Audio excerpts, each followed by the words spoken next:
Hey Bucketheads, today we're painting Sabine Wren for Star Wars Legion, so ready your explosives and let's do some hobby.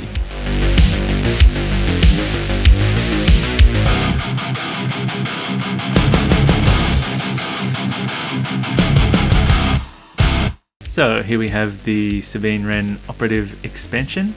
Now she's one of the older kits, so she is the softer plastic and comes in a little bag.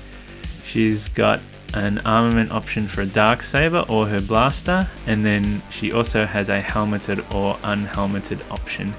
Today I'm going to paint both of those options up.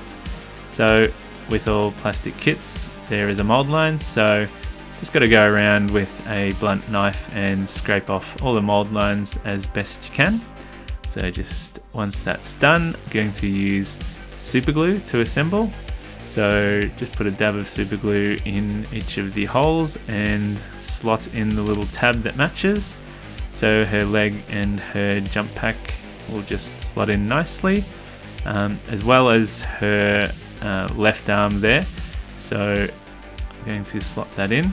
But then for her right arm, I'm not going to glue those. I'm going to leave them loose so I can switch up the armament if I feel like it. So they'll just slot in like that. And then the same as the head. So then I'm going to spray paint her in Wraithbone, and the first color I'm going to use is Mechanicus Standard Grey. I'm going to use this on her undersuit. It's a two-tone suit, and there is a little molding to tell where the two halves of the suit are. So I'm going to paint the darker half, the upper half, in that, and then also that runs along her arms. So the underside of the arms is a lighter color suit, and just make sure to get around the other areas of her suit, around the back and on the swappable arms as well. So next I'm going to use Basilicum Grey, and I'm just going to put that all over the undersuit, so on both halves. So it's going to make the Mechanicus Standard Grey quite dark, almost black, so just an off black. And it's going to make the part that I didn't put the Mechanicus Standard Grey on it a much lighter grey, so I can just do that over the whole thing. Next I'm going to use Skeleton Horde to paint her pants. So her pants are quite a bit darker than normal Skeleton Horde, so I'm going to be pretty thick on the coat, and then I'm going to follow that up snakebite leather on the outer part of the pants to darken it down quite a bit more, while leaving the inseam part lighter. So I'm just going to go around and do that, and then I'm going to use Agrax Earthshade to go over the whole thing because I thought the pants were a bit too light, and then this will also I guess make it look more of a cohesive tone between those two-tone sides of pants. Now I'm going to use Wraithbone to go and clean up any of the overspilled areas on any of the armor plates and other bits and pieces that I have spilled over to. And then I'm going to use Wildwood. I'm going to use that to paint most of the leather parts on her, so her belt, gun holsters, the little bandolier things on her boots as well. Just going to be all in Wildwood. These bandoliers have some cartridges sticking out of them, so I will probably paint those a different color later. So next up I'm going to use Black Templar, and I'm going to use that to paint a few bits and pieces. So her boots first, so I'm going to put those on pretty thick, and I'm also going to paint her straps that are holding her knee pads and elbow pads on. So this will be a bit darker than that Mechanicus Standard Grey with the Basilicum Grey over the top of it. I'm also going to use this to paint any areas that I'm going to subsequently paint in silver, like her belt and the cartridges on her belt, and also her gun barrel. So I'm just going to make sure I paint the swappable parts as well. And I'm also going to paint the visor of her helmet with that. Next I'm going to use Magos Purple and Gene Stealer Purple combination that I use quite a lot with contrast is to first paint it with a lighter version of the color you're going for. So in this case, a very light purple in Jean Stiller purple for the purple parts of her armor. So I'm just going to go around and paint all of that, her chest plate and her shin guards mostly, and her vambraces in this Jean Stiller purple color before I subsequently will go back with the Magos purple and paint it. And it acts, especially this Magos purple, which is very translucent, acts like a really heavy wash. If I was just to put this straight over Wraithbone, the end result would be quite light and it would have a fair bit of white showing through, but that might come in handy later on as I paint some other parts of her purple. So just going to go around and painted her jetpack purple as well, and her vambraces and the little pieces of armor on her gloves, and you can see it gives a pretty nice effect having that over the Jean Stiller purple.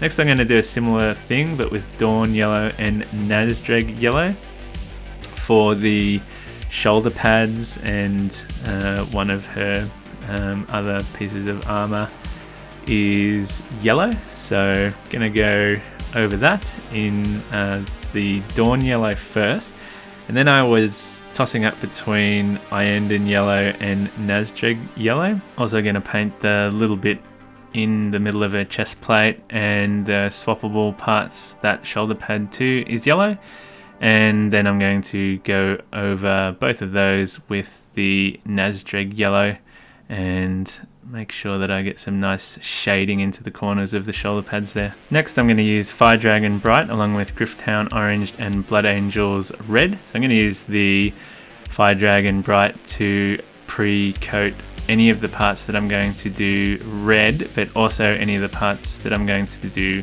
orange, obviously, before going over the red parts with Blood Angels Red. So I find normally if you do that straight over Wraithbone, again like the Magos purple, it's reasonably translucent, so it can actually show through the white a lot, whereas I think her red is quite a bit of a darker red, so this is a good technique to darken down that Blood Angels Red a bit. You could also use a second coat, but then you start to lose the highlighting effect of the contrast. So I'm just going to do her elbow pads in the orange. Next I'm going to use Lead Belcher and Nuln Oil just to do some metal parts, so the barrel of her gun and the handle, and then just some little parts, some belt straps and her belt buckle I'm going to do in Lead Belcher, as well as the middle part of her jetpack, the jet I guess, and the handle of the Dark Saber I'm going to do in silver as well, since the Dark Saber itself is going to be black. And then I'm going to go over all of those areas with Nuln Oil to dull it down and give it some shading. Next I'm going to use Talissar Blue with Contrast Medium to do one of her guns. The Contrast Medium is to lighten up the blue, because Talissar Blue by itself is quite dark, whereas hers is more of a pale blue.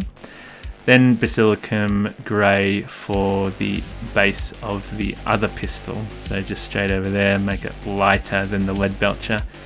Now I'm going to use a Baden Black to paint the Dark Saber. So I had this thinned down a bit, so I went over with a few coats to make sure it's as black as possible. Next I'm going to use Dark Oath Flesh for her face. So with her faces, I tend to just put it on pretty thick and pretty quick to make sure it's smooth, and just her fingers sticking out of her gloves there as well. And now I'm going to use Magos Purple and thin it down a little bit with contrast for her hair. So back when I was doing her armor plates, I mentioned this is quite translucent, but this actually works for her hair. The version that I was going off, it's got quite a bit of a light touch at the top. Now I didn't record these, but I also did her eyes and eyebrows and gave her some lip shadow as well. Now I'm going to go back with some white and just pick out some lines on her pistols. So the blue one, just some shapes to make some triangle looking Lines, I didn't do them exactly like the art because it was just a bit too complicated. So her other pistol, I'm just going to do an orange line towards the front while leaving a bit of white behind. Next, I'm going to use ceramite white to dry brush the edges of the dark saber to kind of make it look like it's got a bit of a halo effect happening. Then I'm going to use some purple, red and yellow to mark out some of the pattern designs on her armor plates. You don't have to do this, just having the solid color is fine. It just depends on how detailed you want to get. I wanted to get reasonably close to the reference art without going overboard, so just use a fine tip brush for these and just carefully trace out any of the line designs all over her armor plates. And then I'm going to put a base color down for her little rebel symbol. I didn't record all of the little designs, it was just too finicky, but I did her little owl, her rebel symbol, and then her little checkers and markings on her shoulders, as well as her helmet designs, or a variation of them. So then I'm going to stipple on some of the red to give the effect of the graffiti kind of loose spray paint effect that a lot of her armor plates have. And then after that I'm going to do similar kind of thing but with lead belcher because her armor plates also seem to be quite battle damaged in the reference art, so just sticking towards the edges there for that effect. And then you just stick her on a base and she's done. This was definitely a very detailed project, so I hope you enjoy and I hope you bring glory to Mandalore.